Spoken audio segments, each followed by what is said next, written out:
এমন এক জায়গায় আছি, একটা কথা ইংরেজিতে আছে, মেজরিটি মাস্ট বি গ্রান্টেড। সুতরাং আপনারা দাবি তুলবেন যে এদেশে ইসলাম বিদ্বেষী কোনো আইন হতে দেওয়া যাবে না।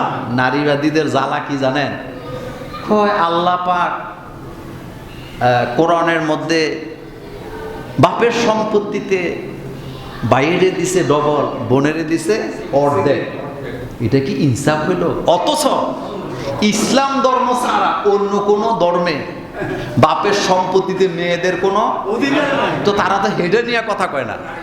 একটু খেয়াল করেন, তারা ওইটা নিয়ে কোনো জ্বালা নাই। জ্বালা কোন জায়গায়? মানে মুসলমান ধর্মে বোনেরে অর্ধেক দিছে, এই জায়গায় জ্বালা। আর অন্য অন্য ধর্মে বাপের সম্পত্তিতে মেয়েদের কোনো অধিকারই নাই। বিয়ার সময় যা দেওয়ার দিয়ে বিদায় করে দেয়, হেডে নিয়ে কোনো কথা আছে না। এবার শুনে